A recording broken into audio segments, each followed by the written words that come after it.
Hi friends, என்ன பார்த்தீங்கன்னா இது வந்து மக்கானா ஸ்பைசி இதுதான் பண்ண போகிறோம், ஸ்நாக்ஸ் ஐட்டம் பண்ண போகிறோம். இது வந்து பார்த்தீங்கன்னா இது வந்து உங்களுக்கு பெரி பெரி மசாலா. இது ஆல்ரெடி நான் வீடியோவில் போட்டிருக்கேன். என் சேனலில் போய் பார்த்தீங்கன்னா தெரியும் இந்த வீடியோ போட்டிருக்கிறது. இது வந்து பார்த்தீங்கன்னா இப்போ மக்கானா எடுத்து வச்சுருக்கேன். ஒரு பேனில் வந்து இதில் கொஞ்சமாக எண்ணெய் ஊற்றிக்கோங்க. இந்த ஸ்நாக்ஸ் ஐட்டம் பார்த்தீங்கன்னா உங்களுக்கு ஈவினிங் டைமில் காஃபி டைம், டீ டைமில் அந்த டைமில் இந்த ஸ்நாக்ஸ் செஞ்சு சாப்பிட்லாம். குழந்தைங்களுக்கு ரொம்ப பிடிக்கும்.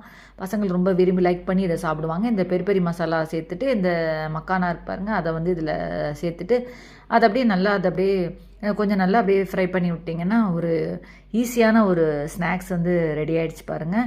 இது பார்த்திங்கன்னா இது நல்லா அப்படியே அடுப்பு வந்து மீடியம் சைஸ்லேயே வச்சுட்டு இது அப்படியே நல்லா அதை கலரி விட்டுட்டே இருந்தீங்கன்னா இதுக்கு கொஞ்சமாக லிட்டிலாக கொஞ்சம் உப்பு சேர்த்துட்டிங்கன்னா போதும். இப்போ உப்பு சேர்த்துட்டு இதில் இது பண்ணிட்டிங்கன்னா ஒரு அருமையான ஒரு snacks item, makhana spicy snacks item ready ஆகிடுச்சு பாருங்கள். ரொம்ப ஈஸியாக சிம்பிளாக. அந்த பெரி பெரி மசாலா வந்து நான் ஆல்ரெடி வீடியோ வந்து போட்டிருக்கேன். நீங்கள் போய் அதில் என்னோடய வீடியோவில் நான் ஷார்ட்ஸில் அப்லோட் பண்ணியிருக்கேன். ஸோ அதில் போய் நீங்கள் பார்த்தீங்கன்னா இந்த பெரி பெரி மசாலா நான் வீட்லேயே எப்படி செஞ்சுருக்கேன் அப்படின்றது தெரியும். அவ்வளோதான் ஃப்ரெண்ட்.